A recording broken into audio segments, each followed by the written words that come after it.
Salut les internautes. Iconic People a rencontré pour vous le plus international des réalisateurs français pour son nouveau film en salle cette semaine. Bonjour, je suis Olivier Assayas, j'ai fait un film qui s'appelle Wasp Network en anglais, qui s'appelle Cuban Network en franglais.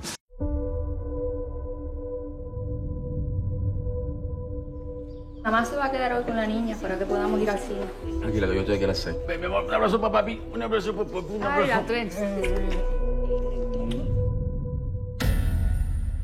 La esposa de René González.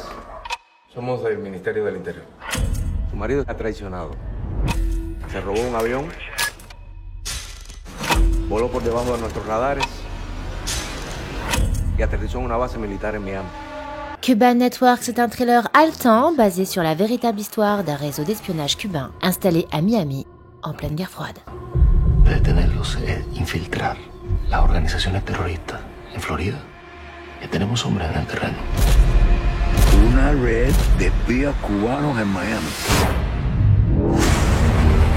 Ce film est inspiré de la vraie vie des espions. Oui. Pourquoi avoir eu envie de faire ce film là-dessus spécifiquement ?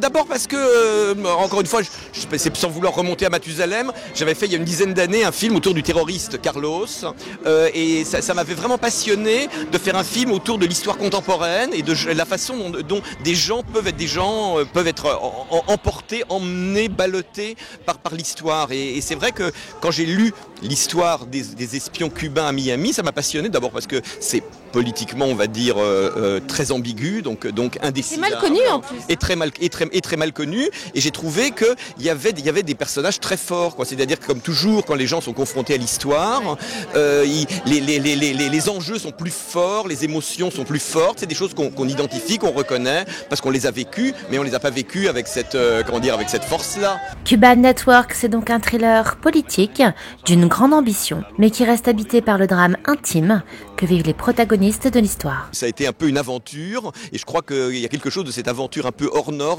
qui est reflété par le film, en dehors du fait que j'ai eu un casting latino-américain exceptionnel et que ça a été un bonheur de tous les jours. Et sur Penélope Cruz, alors, c'était important pour vous que ce soit elle ? Disons que c'est une rencontre vraiment, Penélope Cruz. Je la connaissais pas du tout avant. Je l'ai rencontrée. Moi, je me posais la question d'une actrice espagnole pour jouer une cubaine. Ça n'allait pas de soi. Et j'ai rencontré Penélope et j'ai compris qu'en fait que toutes mes préventions étaient idiotes.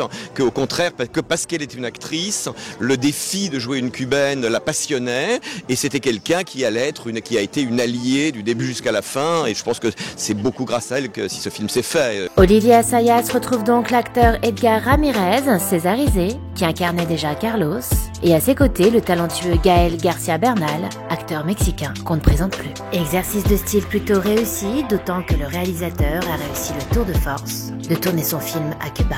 D'abord, c'était très difficile d'obtenir l'autorisation parce que c'est un film qui politiquement donne raison aux deux parties. C'est pas un film partisan en rien.